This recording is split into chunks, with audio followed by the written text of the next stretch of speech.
welcome back to my channel, Life as Tiff Knows It. Tiff here, bringing you another video, and I thought that I would give you a recap on my eBay shop for February. So come along with me as I log into eBay and give you a rundown of what I did in February.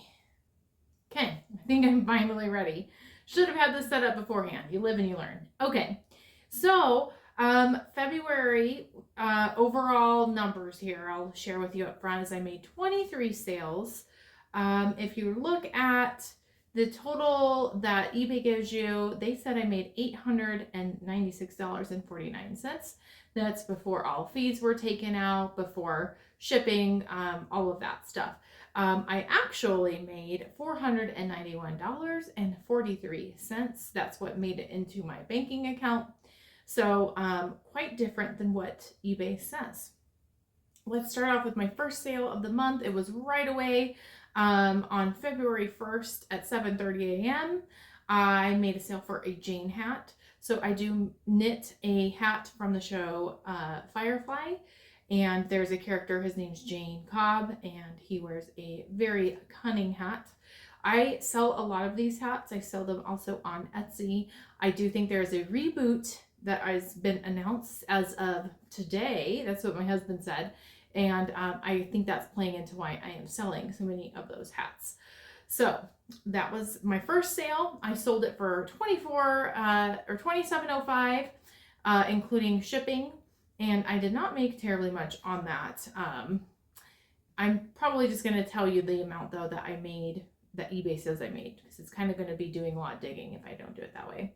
Next up, there was a big chunk of time where I did not make a sale in February. From February 1st to February 7th, it was dead. I have no idea why.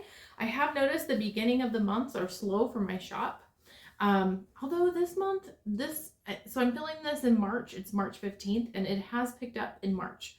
But for February, it was a little bit slow. So on February 8th, I made a sale for a book called Teaching Young Children by Evelyn Bayer. This book actually, I think, is a little bit humorous. It's really outdated.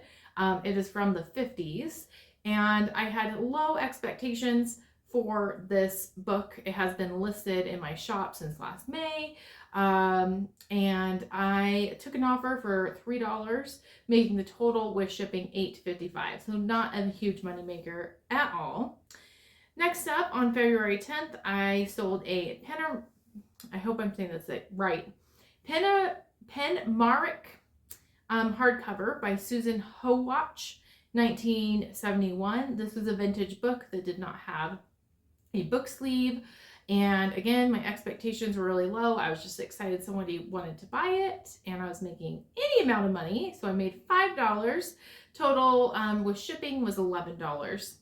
On February 13th was my fourth sale. It was another vintage book, The Black Cat's Clue by Margaret Sutton, 1952 hardback book that actually I thought looked pretty cool. And I sold that for $5.50 with $9.90, the total with shipping being $9.97. And then on February 16th, I sold a vintage Denver Nuggets sleeveless V-neck sweatshirt. And I actually thought this would go a lot sooner. There's a lot of interest in this shirt. I'm glad it sold. And I sold that for $35.50. With shipping, it was $45.59. Next up, on February 16th, I sold a vintage lure that was my dad's. That was still in the package. Looked like a really cool lure. I think lures are kind of fun, even though I don't currently fish. I just remember the excitement of lures and a tackle box and all of the fun options. I remember having a favorite lure, and so it is near and dear to my heart, but I did want to make sure I wasn't just hoarding things for the sake of hoarding things. So I sold that for $9, including shipping. It was $14.93. Next up, on February 16th, so I had multiple sales that day, I sold a Power Probe 2 automotive electrical circuit tester kit with case and 20-foot extension. This was obviously my dad's, and I don't know much about the item except that it sold. I took an offer for $50. It sold with shipping for $62.18. thought that was a pretty good deal. I had a really weird interaction with a customer about a Gran Turismo 7 PlayStation 5 game that was sealed. It was my husband's game that he felt like he would never play. I think it came with a system that he bought. And the person sent me an offer, I accepted the offer, and then he asked for a refund right away. He was not realizing, I suppose, that when you actually get an offer accepted, cash comes out. I don't know. So anyway, I kind of I decided to make a deal with this person and ended up selling it for $24 with not taxes, but with taxes, I guess. With shipping, it was $32.25 to the same person. I'm gonna break and make sure I open this. I'm pretty thirsty. Make sure you grab a drink as well. Oh, I hope this doesn't explode. This seems kind of weird. Okay. Next up, so February 17th, that mid-February, that was definitely when things started really heating up for me with my eBay sales. So I listed a tool kit of my father's. It's an SK Tools 91844 and 1/4 inch drive socket set. I have no idea what SAE is and metric, but it was a tool set. I was really relieved because I thought that I had one of the sockets missing in the set and I was just sitting on it. So I had to retake all the photos and it was absolutely worth it. I do believe I listed it for $100, but accepted a offer for $85. Plus shipping was $98.89. February 17th again. So I think, yes, that day I had 3 sales, which is very exciting. I sold a Lonesome Dove 4-disc collection DVD. That was also my dad's. I was not having expectations this would sell as quick as it did or for as much, but it did sell for $16.49, and with shipping it was $22.40. I had listed that probably a week prior. Same with the socket kit as well. This next one was refunded, but I still will mention it, is the St. Johnson's Bay women's blue cable knit sweater, large teal, and this was my personal sweater that I just don't really wear a lot. Like, I like it in theory, but I didn't like how it fit on me. This person was really nice to deal with because it didn't fit her. She requested a refund. I don't take refunds, and so we just decided, I'll give you your money back, but don't worry about shipping it. Couldn't figure out how to get a shipping label because I think I set up that I wasn't taking returns. So she just ended up donating it. No harm, no foul. I'm not terribly upset about that. I probably would have donated it anyway to get it out of my closet. Next up, on February 20th, I had an order with 2 items in it, which is very exciting, I felt like, where it was a vintage River Edge Sport Windbreaker women's large multicolor zip-up jacket. I believe that was my grandma's jacket. It could have been my mom's, but it definitely feels like it was my grandma's. Like, that's something she would totally wear in the 90s.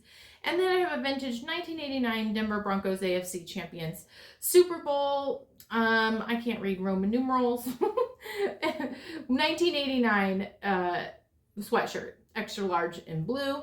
So I love that both of those were bundled together and shipped out. That was just a very exciting offer.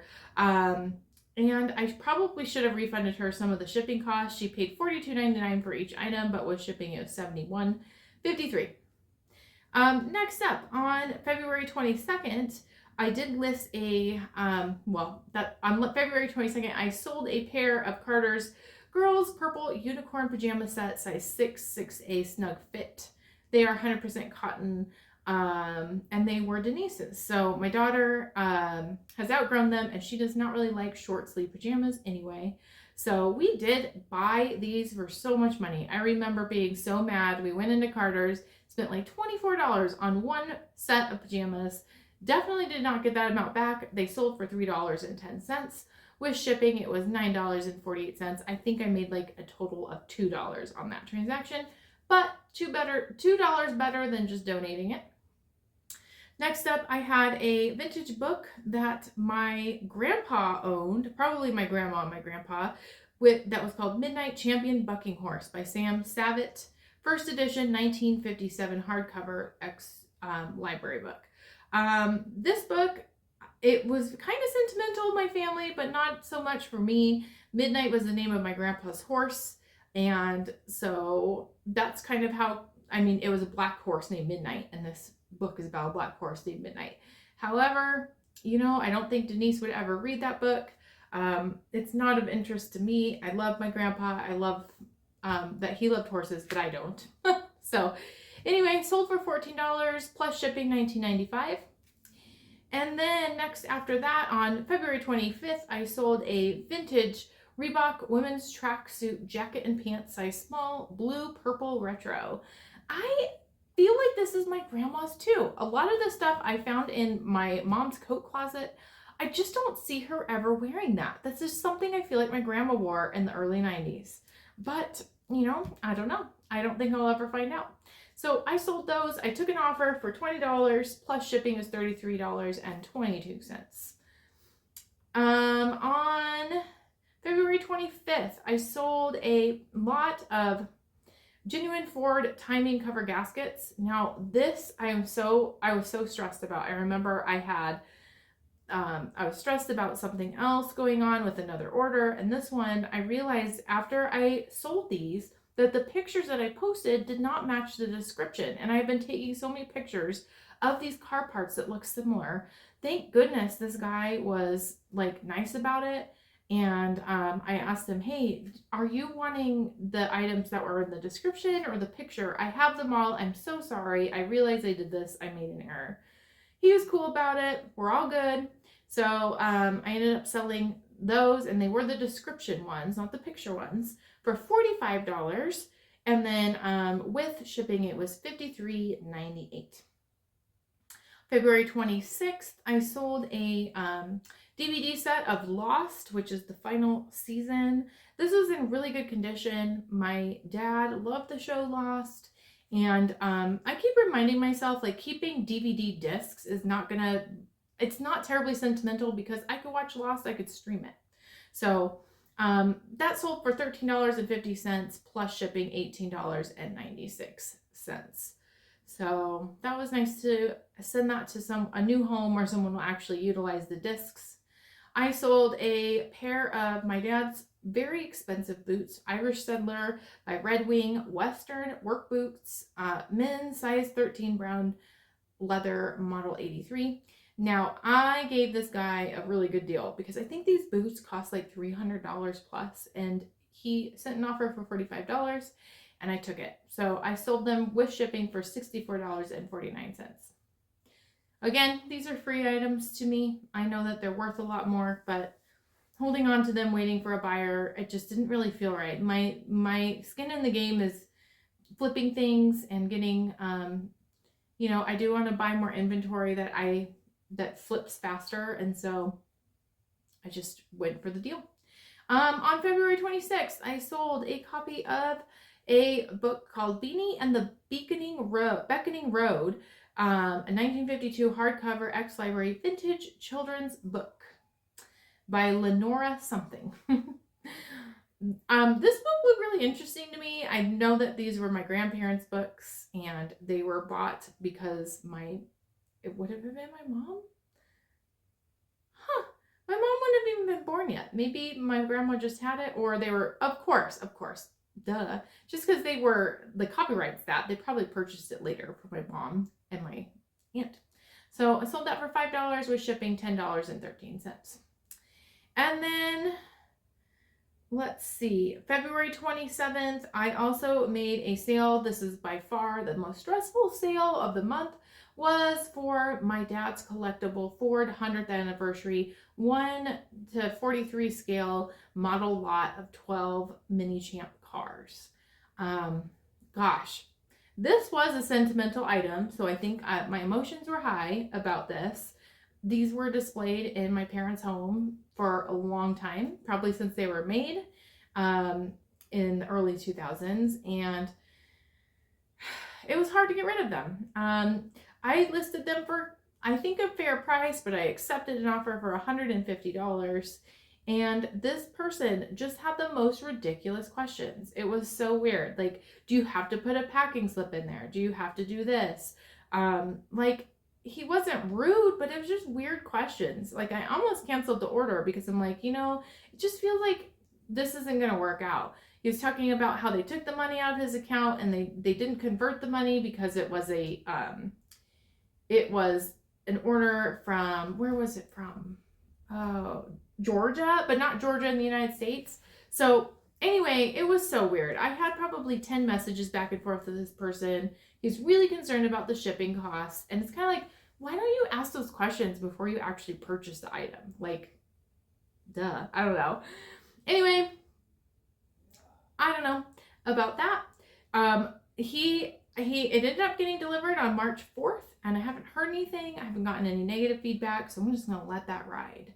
I gave him a really good deal on it. So, and then, let's see, I guess I did sell quite a few things. So on February 27th, I sold it was a shirt that I have from Stitch Fix from long ago. It's a Pixie Stitch Fix elephant print blouse, size medium gray, white roll, tab, 3/4 quarter sleeve.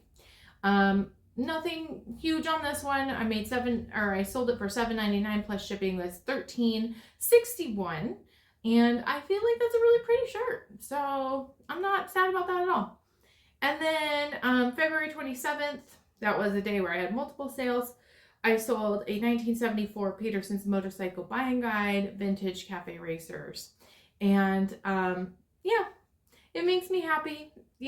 My dad's stuff is very special to me, and it's too special to kind of just sit in a box. Like, I hope whoever purchased this, it's something that you will love as much as my dad loved it. I don't have any interest in motorcycles. I don't pretend to. So, and then the last sale of February, I was looking at March because it delivered March 9th. February was a Sling Blade DVD Collector Series 2-disc set, Director's Cut, out of print with Billy Bob Thornton. I've never seen that movie. I have seen the preview for that movie so many times. My dad loved that movie. I believe I got this for him as a gift back in the day. And it sold for $20. And with shipping, it was $26.18. So I feel really good about the month of February. March is going to have an outlier sale that I'll talk about in my March recap. I do think that my sales are picking up. It feels really exciting and really good to be doing eBay. I have spent all day today. I'm on spring break currently, getting ready to just list because I love it so much. So thank you so much for joining me with this video. If you like this type of content and the style of which I am doing this, please let me know. Like, comment, subscribe. All those things help my channel so much. I appreciate you, and I'll see you in another video soon.